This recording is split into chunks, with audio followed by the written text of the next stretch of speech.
হরে কৃষ্ণা, রাধে রাধে, জয় শ্রীরাম। বন্ধুরা, অনেক দিন পর তোমাদের কাছে নিয়ে চলে এলাম একটা নতুন ভিডিও।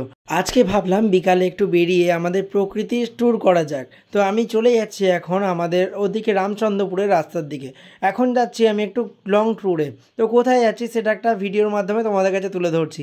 আর আজকে ভাইকে বাইকটা দিয়েছি কারণ ওই আজকে চালাচ্ছে, আর ও অলরেডি ভালো হাত হয়ে গেছে ওর বাইক চালানোর। আর পিছনে আছে রাকেশ প্লাস মৌমিতা। তো চারজনে বেরিয়েছে একটা জায়গায় ঘুরতে যাওয়ার জন্য। সত্যি বলছি, আমেজটা পুরো জোরদার ছিল। ফাইনালি বিকালে বাড়িতে বসেছিলাম, তো ভাইকে বললাম চল আজকে একটু ঘুরে আসি। তো কোথায় যাওয়া যাক, না লোকনাথ বাবার মন্দিরের ওদিকেই যাওয়া যাক। তো চলো আমি যাচ্ছি। আর একটা লং ভিডিও এসে গেছে, সেটা অলরেডি তোমরা দেখে নিও। এটা জাস্ট একটা প্রাকৃতিক ভিডিও আমি তোমাদের কাছে তুলে ধরলাম। পুরো রাস্তাটা দেখো, জাস্ট দুদিকে দুটো গাছ, কত গাছ আছে আর কি। আর রাস্তাটা দেখো একদম ভিজে, কারণ কিছুক্ষণ আগে বৃষ্টি হয়েছে। সত্যি বলছি, প্রকৃতিটি ছিল একদম সুন্দর। আর আমি যাচ্ছি একদম আরামে, আর এত সুন্দর লাগছে কি বলবো তোমাদের।